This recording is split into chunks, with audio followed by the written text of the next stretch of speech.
नमस्कार प्यारे बच्चों, कैसे हैं आप लोग। आशा करता हूँ आप लोग बहुत अच्छे होंगे। तो मेरे प्यारे बच्चों, पुनः हम लोग केमिस्ट्री में लेकर के आ गए हैं बहुत ही मोस्ट इम्पॉर्टेंट टॉपिक, जो हर एक बार परीक्षा में कोई एक टॉपिक पूछा ही जाता है। तो हमने यहाँ पर 3 टॉपिक को रखा हुआ है। 3 टॉपिक में से एक टॉपिक हमारे बोर्ड एग्जाम के लिए बहुत ही मोस्ट इम्पॉर्टेंट टॉपिक होगा, है ना। तो इन टॉपिक को बहुत ही बेहतर तरीके से हम क्लियर करेंगे। तो चलिए बच्चों, आज हम शुरुआत करते हैं इन 3 टॉपिक को एक साथ। तो सबसे पहले हम पढ़ने वाले हैं डीडीटी। तो बच्चों, सबसे पहले टॉपिक को क्लियर करेंगे हम डीडीटी। डीडीटी का उपयोग, इसका गुण, इसका पर्यावरणीय प्रभाव, है ना, और इसे कैसे बनाया जाता है, कैसे इसे प्राप्त किया जाता है। तो चलिए सबसे पहले पढ़ेंगे डीडीटी, है ना। चलिए बच्चों, डीडीटी को पढ़ेंगे। अगर वीडियो पसंद आ जाए तो वीडियोस को लाइक करें, और चैनल पर हैं तो चैनल को सब्सक्राइब जरूर कर लें, है ना। और वीडियोस को शेयर करना बिल्कुल भी ना भूलें, है ना। वीडियो को शेयर करना बिल्कुल भी ना भूलें। चलिए, तो हम देखते हैं आज का पहला टॉपिक क्या है हमारा। डीडीटी क्या है बच्चों। डीडीटी। डीडीटी को बहुत ही बेहतर तरीके से आज हम क्लियर करने वाले हैं, है ना। चलिए, तो डीडीटी, सबसे पहले इसका तो हम फुल फॉर्म पढ़ लेते हैं। क्या डीडीटी का फुल फॉर्म पढ़ लेते हैं बच्चों, है ना। उसके बाद किस वैज्ञानिक ने इसे बनाया, है ना है ना। तो मेरे बच्चों, डीडीटी का फुल फॉर्म होता है डाई क्लोरो। क्या बच्चों। Dichloro. Di dichloro dichloro diphenyl dichloro diphenyl trichloro trichloroethane trichloroethane. तो मेरे बच्चों, ये होता है हमारा क्या, डीडीटी का फुल फॉर्म। क्या होता है डीडीटी का full form. Dichloro diphenyl trichloroethane. मेरे बच्चों, यह क्वेश्चन 1 नंबर पे भी पूछ लिया जाता है कि डीडीटी का फुल फॉर्म क्या होता है ना। तो 1 नंबर की दृष्टि से हमारा क्वेश्चन एक तैयार हो गया। चलिए, अब डीडीटी। तो मेरे बच्चों, डीडीटी को सबसे पहले सन 1874 में, क्या, सन 1874 में हमारे जोरलर नामक वैज्ञानिक ने क्लोरल के साथ है, क्या, क्लोरल की क्रिया शांत सल्फ्यूरिक अम्ल की उपस्थिति में क्लोरोबेंजीन के साथ कराया। क्या, क्लोरोबेंजीन के साथ कराया। तब कहीं जाके हमारा डीडीटी का निर्माण हुआ। क्या हुआ, डीडीटी का निर्माण हुआ, है ना। तो मेरे बच्चों, ये है क्या चीज़, है ना। डीडीटी क्या होता है। तो डीडी मेरे बच्चों, यह एक जीवाणुनाशी कीटाणुनाशी क्या है, एक केमिकल है ना, जिसका उपयोग कीटाणुओं को नष्ट करने के लिए, विषाणुओं को नष्ट करने के लिए, है ना, इनको खत्म करने के लिए यूज किया जाता है। क्लियर है ना। तो आशा करता हूँ आप लोग बहुत ही बेहतर तरीके से समझ चुके होंगे डीडीटी को। चलिए, तो डीडीटी को मेरे बच्चों किसने बनाया। जोडलर नामक वैज्ञानिक ने इसकी खोज की, इसकी स्थापना की, और इसका क्रिया करवाया, और इसका उपयोग भी किया, है ना। और उन्होंने बताया भी कि यह क्या होता है, यह रंगहीन होता है। क्या होता है, यह रंगहीन होता है और क्रिस्टलीय रूप में पाया जाता है। किसमें, क्रिस्टलीय रूप में पाया जाता है। यह क्या होता है, जल में अविलेय होता है। यह जल में घुलता नहीं है ना। यह जल में भी नहीं घुलता है। लेकिन एक चीज है मेरे बच्चों, ये जो डीडीटी होता है, यह हमारे जल प्रदूषण को तो करता ही है, साथ में जल में रहने वाली मछलियों के लिए बहुत ज़्यादा घातक होता है। क्या होता है, मछलियों के लिए बहुत ज़्यादा घातक होता है। तो चलिए देख लेते हैं इसकी क्रिया को भी। तो सबसे पहले इसकी क्रिया को हिंदी माध्यम में लिख लेते हैं, उसके बाद इसकी हम क्रिया को करेंगे। चलिए बच्चों, थोड़ा सा देख लेते हैं। तो मेरे पे बच्चों, सबसे पहले सन क्या करेंगे, यहाँ डालेंगे सन 1874। सन 1874 में जोडलर नामक वैज्ञानिक, क्या बच्चों, जोडलर नामक वैज्ञानिक जोडलर नामक वैज्ञानिक जोडलर नामक वैज्ञानिक ने जब क्लोरल की क्रिया जब क्लोरल की क्रिया सांद्र सल्फ्यूरिक अम्ल की उपस्थिति में सांद्र सल्फ्यूरिक शांत सल्फ्यूरिक अम्ल की उपस्थिति में अम्ल की उपस्थिति में अम्ल की उपस्थिति में क्लोरोबेंजीन के साथ, किसके साथ बच्चों? क्लोरोबेंजीन के साथ, क्लोरोबेंजीन के साथ, क्लोरोबेंजीन के साथ, क्लोरोबेंजीन के साथ कराया, क्लोरोबेंजीन के साथ कराया तो DDT, DD का निर्माण हुआ। क्या हुआ बच्चों? DD का निर्माण हुआ। क्लियर? यहाँ तक, यहाँ तक आप लोग कोई भी दिक्कत नहीं होगी। अब इसी के हिसाब से बच्चों इसका हम समीकरण करेंगे। क्या करेंगे? इसी के हिसाब से अब हम समीकरण को बहुत ही बेहतर तरीके से करेंगे। तो सबसे पहले क्या होता है बच्चों? सबसे पहले क्लोरल की क्रिया, किसकी?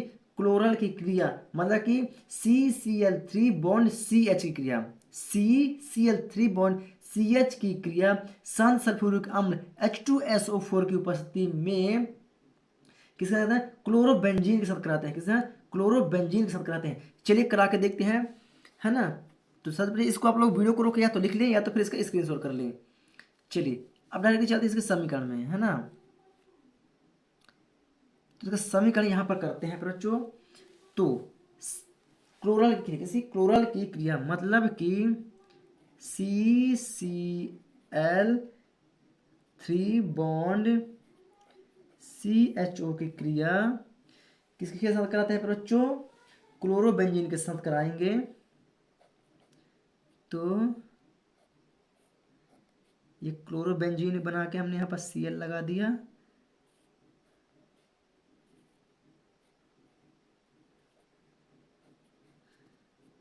है ना। क्लोरल की क्रिया किसकी उपस्थिति में? शांत सल्फ्यूरिक अम्ल की उपस्थिति में, मतलब कि शांत H2SO4 की उपस्थिति में क्रिया करता है तो DDT का निर्माण होता है। तो CCl3 यहाँ उठाया, CCl3 यहाँ से सिर्फ CH को उठाएंगे। किसको उठाएंगे? CH को उठाएंगे। सिर्फ CH को हमने यहाँ से उठा लिया। क्या किया? यहाँ से हमने CH को उठा लेते हैं और यहाँ क्या बचता है हमारा? ये पॉइंट बचता है हमारा H2O। क्या बचा है? H2O बचा है और यहाँ के Cl है। तो इसी प्रकार जिस बेंजीन रिंग यहाँ बना हुआ सेम बेंजीन रिंग यहाँ पर जोड़ देते हैं। तो ये डबल बॉन्ड बना के सेम बेंजीन रिंग बना देंगे। क्या बना देंगे? सेम बेंजीन रिंग बना देंगे।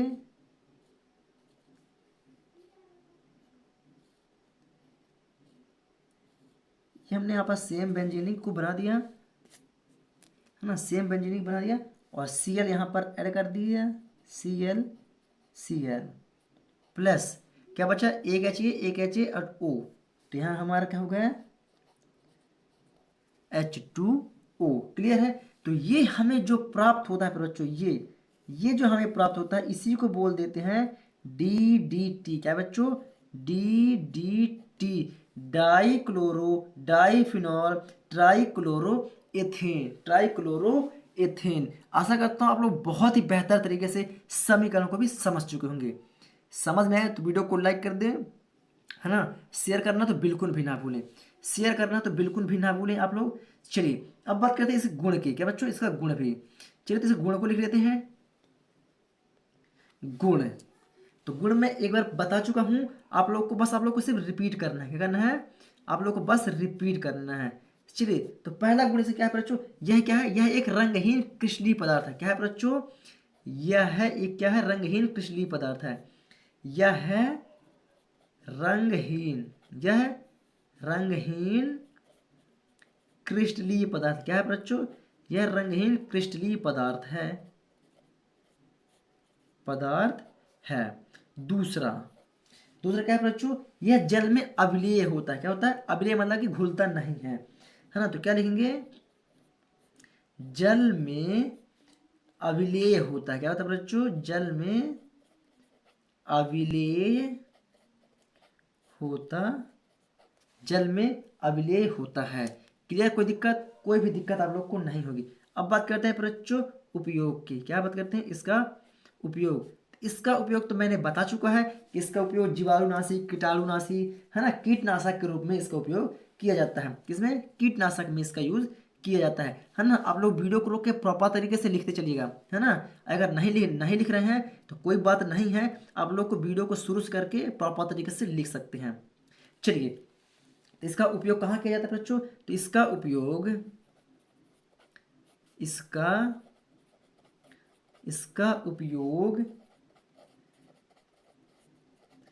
जीवाणुनाशी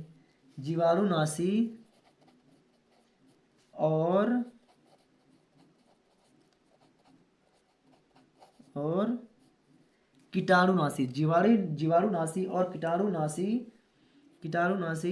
के रूप में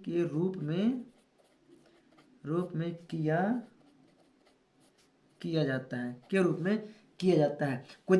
कोई भी दिक्कत आप लोग को नहीं होगी। अब अंतिम और लास्ट इसका पॉइंट बचेगा बच्चों, पर्यावरणीय प्रभाव। क्या मेरे पे बच्चों? पर्यावरणीय प्रभाव। इसका पर्यावरण पर क्या प्रभाव पड़ता है, इसको भी हम जानेंगे।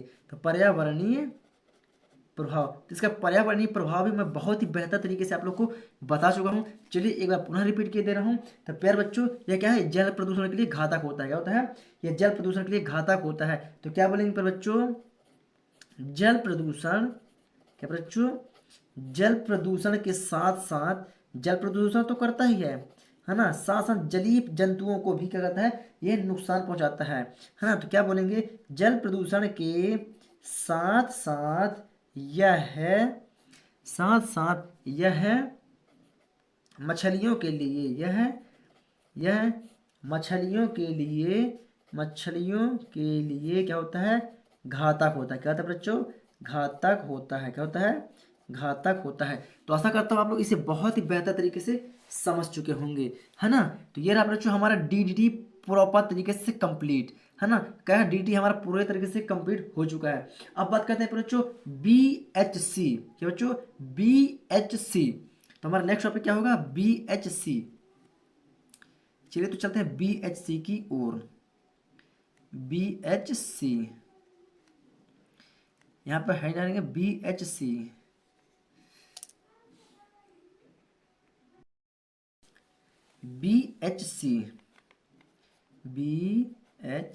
दूसरा टॉपिक है हमारा, ये हमारा कौन दूसरा टॉपिक है? कौन सा टॉपिक बच्चों? दूसरा टॉपिक है BHC। तो सबसे पहले बच्चों हम BHC का फुल फॉर्म जान लेते हैं। क्या बच्चों? BHC का फुल फॉर्म जान लेते हैं। अगर आप लोग को पहले से पता है तो प्लीज़ आप लोग फटाक से हमारे कमेंट सेक्शन में बता सकते हैं। तो BHC का फुल फॉर्म होता है मेरे पर बच्चों, क्या होता है? Benzene hexachloride. क्या होता है बच्चों? Benzene hexachloride. क्या होता है? Benzene hexachloride. क्या होता है बच्चों? Benzene hexachloride. यह भी एक नंबर के लिए प्रॉपर तरीके से कंप्लीट हो चुका है ना। एक नंबर में भी पूछ सकता है कि BHC का फुल फॉर्म बताइए। तो BHC का फुल फॉर्म क्या होगा मेरे प्यारे बच्चों? Benzene hexachloride. क्या हो गया? Benzene hexachloride. चलिए अब इसके बारे में जानते हैं। तो बेंजीन हेक्साक्लोराइड मतलब कि बेंजीन की क्रिया। क्या बच्चों? बेंजीन की क्रिया। तो मेरे प्यारे बच्चों बेंजीन की क्रिया किसके साथ कराते हैं? क्लोरीन के साथ कराते हैं। चलिए देखते हैं। तो बेंजीन की क्रिया मेरे बच्चों, जब बेंजीन की क्रिया, क्या लिखेंगे? जब बेंजीन की क्रिया, जब बेंजीन की क्रिया सूर्य प्रकाश की उपस्थिति में, क्या है बच्चों? सूर्य प्रकाश की उपस्थिति में, सूर्य प्रकाश की उपस्थिति में, सूर्य प्रकाश की उपस्थिति में क्लोरीन के अधिक में, किसके पर बच्चों? क्लोरीन के अधिक में कराई जाती है, अधिक में कराई जाती है, अधिक में कराई जाती है तो BHC, तो BHC का BHC का निर्माण होता है। क्या होता है मेरे बच्चों? BHC का निर्माण होता है। आशा करता हूं आप लोग बहुत ही बेहतर तरीके से इतना समझ चुके होंगे। अब इसी थ्योरम के माध्यम से हम समीकरण को करेंगे। क्या करेंगे? समीकरण को करेंगे। चलिए देख लेते हैं मेरे बच्चों समीकरण को। चलिए तो समीकरण, तो मेरे बच्चों बेंजीन क्रिया, वैसे बेंजीन क्या होता है बच्चों? C6H6। क्या होता है? C6H6 क्या होता है? C6H6। लेकिन अभी हम यहाँ पर C6H6 नहीं लिखेंगे, डायरेक्टली बेंजीन का क्या बनाएंगे? सर्कल बना देंगे, है ना। क्या बनाते हैं? बेंजीन का सर्कल, या इसको क्या बोलते हैं? इसका डायग्राम बेंजीन का। तो ये जो हमने बना रखा है, ये हो गया हमारा प्रॉपर तरीके से बेंजीन। क्या? बेंजीन। या तो हम क्या लिख दें? या तो हम C6H6 लिख दें, है ना। C6H6 लिख दो, चाहे ये बेंजीन रिंग बना दो। तो अभी हमें बेंजीन रिंग की डायग्राम की जरूरत पड़ेगी, इसलिए हमने C6H6 ना लिख के उसका हमने सर्कल बनाया हुआ है। कोई दिक्कत? कोई दिक्कत नहीं। तो जब बेंजीन की क्रिया, क्या बच्चों? बेंजीन की क्रिया क्लोरीन के अधिक में, किसके अधिक में? क्लोरीन के अधिक में, तो 3, यहाँ क्लोरीन का 2 तो लगता है, तो क्लोरीन के हम आगे हमने लगा दिया 2, मतलब हो गया क्लोरीन का अधिक। क्या हो गया? क्लोरीन की अधिक मात्रा। और किसकी उपस्थिति में मेरे बच्चों? सूर्य प्रकाश की उपस्थिति में। किसकी उपस्थिति में? सूर्य प्रकाश की उपस्थिति में। क्या मेरे प्यारे रसगुल्लो? सूर्य प्रकाश की उपस्थिति में कराया जाता है। तो क्या बन जाता है? तब हमारा कहीं जाके BHC का निर्माण होता है। क्या बच्चों? BHC का। तो देखेंगे यहाँ पास, जैसे हमने बेंजीन का सर्कल बनाया हुआ है, उसी प्रकार हम क्या करेंगे? यहाँ पर बेंजीन का बनाएंगे सर्कल बना देंगे। क्या बना देंगे? यहाँ पर बेंजीन का बना देंगे सर्कल। क्या बना देंगे? बेंजीन का प्रॉपर तरीके से नहीं, अभी बीच में कुछ नहीं होगा, बीच में कुछ नहीं होगा। क्यों नहीं होगा? क्योंकि यहाँ पर डायरेक्टली हम क्या जोड़ने वाले हैं? क्लोरीन को जोड़ने वाले हैं। तो 2 तिहाई 6, या 3 दूना 6, 6 क्लोरीन है, तो डायरेक्टली हम यहाँ पर जोड़ देते हैं। तो 1 chlorine, 2 chlorine, 3 chlorine, 4 chlorine, 5 chlorine, और ये 6 क्लोरीन। क्लियर है मेरे प्यारे बच्चों? आशा करता हूँ आप लोग इतना बहुत ही बेहतर तरीके से समझ चुके होंगे, है ना। तो ये बन जाता है हमारा BHC। क्या बन जाता है बच्चों? BHC, benzene hexa chloride. क्या मेरे बच्चों? Benzene hexa chloride. तो मेरे बच्चों इतना समझ में आया तो वीडियो को लाइक करना बिल्कुल भी ना भूलें, है ना। अब इसका पढ़ते हैं, इसका भी गुण होगा, कुछ ना कुछ तो गुण होगा इसका, क्यों नहीं होगा बच्चों। चलिए तो अब देखते हैं इसके गुण को। BHC का गुण देखेंगे। क्या देखेंगे बच्चों? BHC का गुण। चलिए थोड़ा सा नया पेज को यहाँ ऐड करते चलते हैं, है ना। चलिए तो BHC का गुण मेरे बच्चों, यह भी क्या होता है? यह भी एक क्रिस्टलीय पदार्थ होता है, लेकिन यह जल में क्या होता है? विलेय होता है। क्या होता है? विलेय होता है। DDT तो क्या होता था? अविलेय था, लेकिन यह क्या होता है? ये हमारा विलेय होता है। तो यहाँ पर हेडिंग डालेंगे क्या? गुण। क्या डालेंगे बच्चों? गुण। तो इसका पहला गुण पढ़ने वाले हैं, तो यह क्या होता है? यह रंगहीन क्रिस्टलीय पदार्थ है। क्या बच्चों? यह भी क्या है? रंगहीन क्रिस्टलीय पदार्थ है। तो क्या बोलेंगे? यह रंगहीन, यह रंगहीन क्रिस्टलीय पदार्थ है। क्या है बच्चों? रंगहीन क्रिस्टलीय पदार्थ है। दूसरा यहाँ पर हेडिंग डालेंगे बच्चों। दूसरा, यह जल में क्या होता है? विलेय होता है। क्या होता है बच्चों? यह जल में क्या होता है? विलेय होता है। क्या होता है बच्चों? जल में विलेय होता है। क्या होता है मेरे बच्चों? जल में विलेय होता है। ये हो गया गुण। अब बात करते हैं इसका उपयोग। तो इसका उपयोग कहाँ किया जाता है बच्चों? जो बहुत खतरनाक हमारे कीटाणु होते हैं। क्या होते हैं?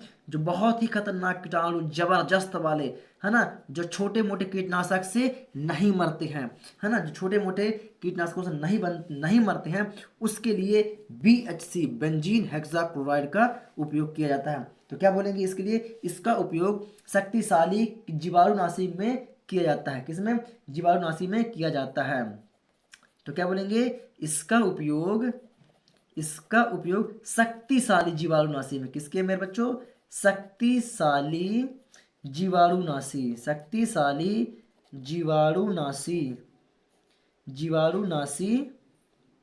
जीवाणुनाशी में किया जाता है, जीवाणुनाशी में किया जाता है, जीवाणुनाशी में किया जाता है। क्लियर बच्चों? आशा करता हूँ आप लोग इसका उपयोग भी बहुत ही बेहतर तरीके से समझ पाएंगे। चलिए, समझ में आया तो वीडियो को लाइक कर दें बिल्कुल फटाफट, है ना।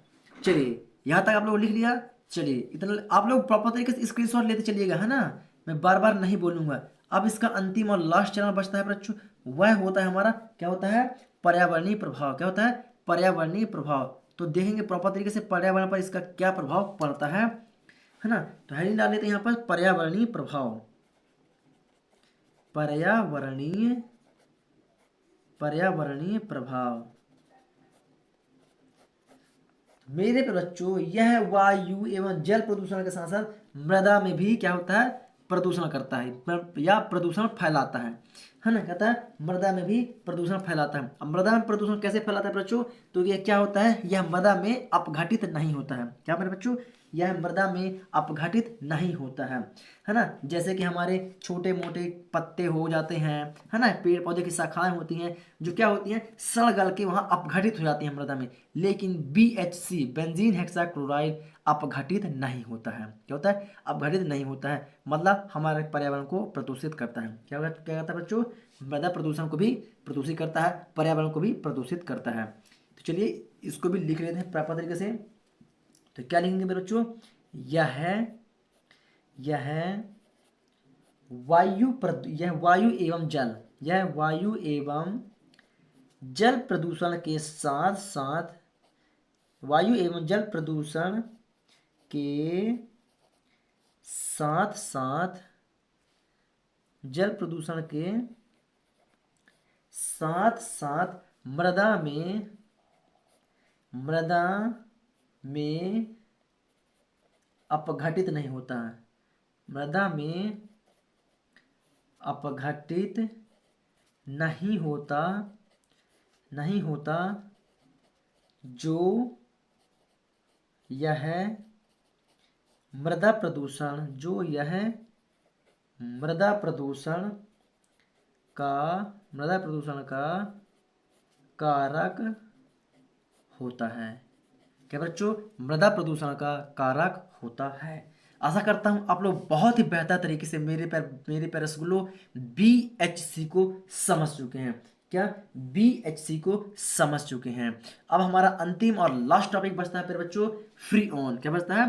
Free on. तो आशा करता हूं आप लोग दो टॉपिक को बहुत ही बेहतर तरीके से समझ चुके हैं। चलिए, समझ गया तो वीडियो को बिल्कुल फटाफट लाइक कर दें और शेयर कर दें। चलिए, अब हमारा अंतिम और लास्ट टॉपिक आता है मेरे बच्चों, फ्री ऑन। तीसरा टॉपिक हमारा क्या है? तीसरा टॉपिक है हमारा फ्री ऑन। क्या बच्चों? Free on, free on,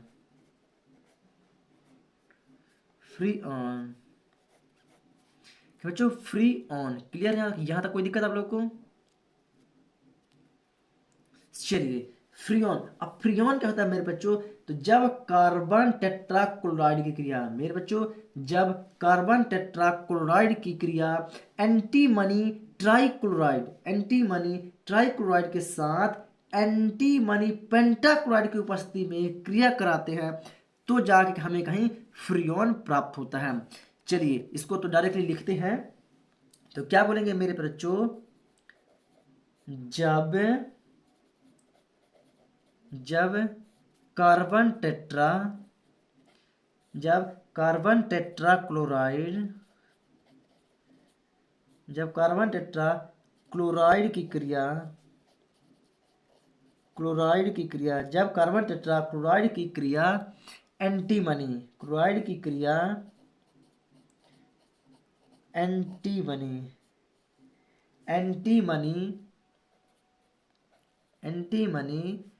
trichloride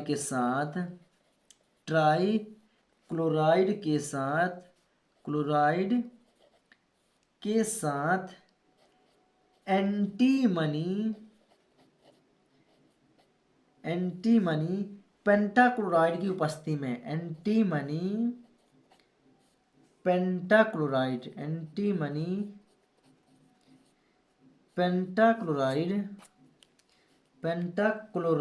की उपस्थिति में, पेंटाक्लोराइड की उपस्थिति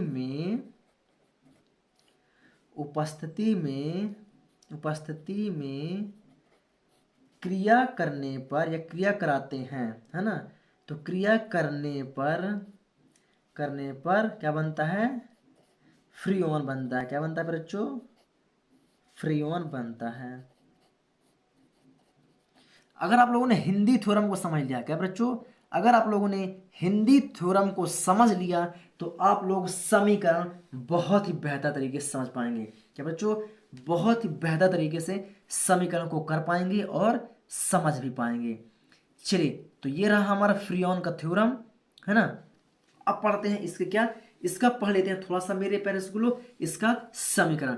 तो कार्बन टेट्राक्लोराइड, क्या बच्चों, कार्बन टेट्राक्लोराइड मतलब कि CCl4, क्या, CCl4 प्लस कार्बन टेट्राक्लोराइड की क्रिया एंटीमनी ट्राइक्लोराइड, क्या बच्चों, एंटीमनी ट्राइक्लोराइड के साथ, मतलब कि SbF3 के साथ, किसकी उपस्थिति में, एंटीमनी पेंटाक्लोराइड की उपस्थिति में, मतलब कि SbCl5 एंटीमनी पेंटाक्लोराइड की उपस्थिति में क्रिया करता है।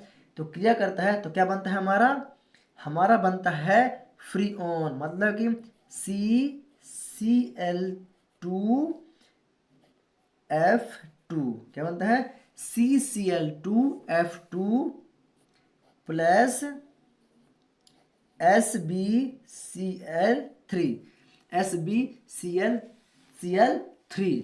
अभी हम देख रहे हैं कि अभी हमारी समीकरण संतुलित नहीं है। क्या मेरे बच्चों, अब हम देख रहे हैं समीकरण हमारे संतुलित नहीं है। तो समीकरण को संतुलित करने के लिए मेरे प्यारे बच्चों, यहाँ पर हम ले लेते हैं कितना, यहाँ पर ले लेते हैं 2 और यहाँ पर ले लेते हैं हम 3, कहते हैं यहाँ पर ले लेते हैं 3। जब यहाँ पर हम ले लेंगे 3 तो यहाँ पर हमारा आ जाएगा क्या, यहाँ पर आ जाएगा हमारा 3 और यहाँ पर आ जाएगा मेरे प्यारे बच्चों 2, क्या आ जाएगा, यहाँ पर हो जाएगा हमारा 2।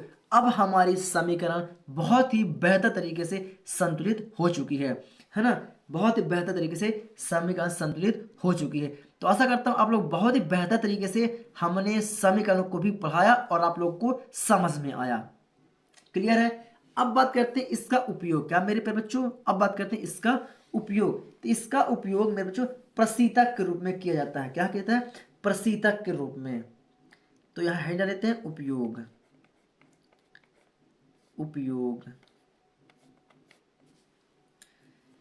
प्रशीतक, ठंडक पहुंचाने के लिए। प्रशीतक मतलब क्या था, ठंडक पहुंचाने के लिए, ठंडक, है ना। जहाँ अधिक गर्मी होती है वहाँ ठंडक कैसे आए, है ना। तो ठंडक उत्पन्न करने के लिए वहाँ पर इसका उपयोग किया जाता है। तो क्या बोलेंगे, इसका उपयोग प्रशीतक के रूप में किया जाता है। कहाँ कहता है, प्रशीतक के रूप में किया जाता है। तो पहला यहाँ पर है डाल देते हैं बच्चों, इसका उपयोग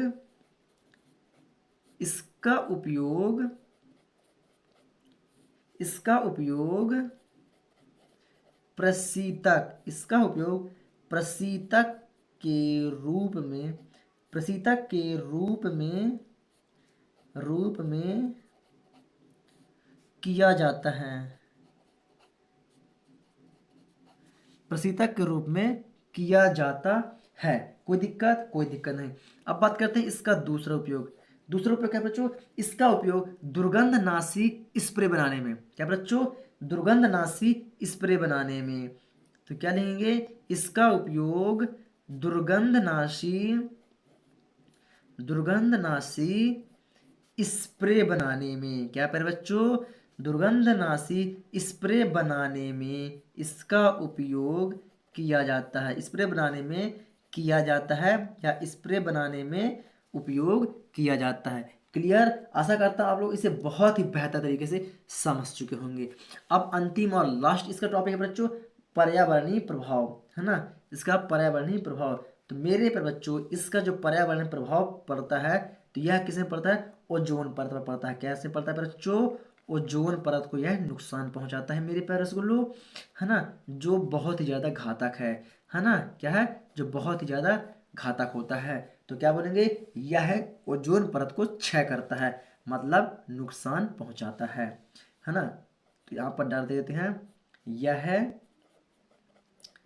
यह ओजोन परत ओजोन परत को क्षय करता है। क्या कहता है बच्चों, ओजोन परत को क्षय करता है। क्लियर। आशा करता हूँ आप लोग बहुत ही बेहतर तरीके से इन तीनों टॉपिक को आप लोगों ने समझ लिया और आप लोगों ने लिख भी लिया।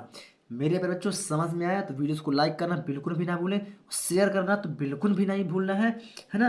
और चैनल पर नए हैं तो चैनल को सब्सक्राइब किए बिना नहीं जाना है। तो चलिए प्यारे बच्चों, ऐसा ही टॉपिक को मैं लाता रहूँगा जो एग्जाम में आने वालों में से होता है। चलिए मिलूंगा एक न्यू मोस्ट इंपॉर्टेंट टॉपिक के साथ, तब तक के लिए जय हिंद।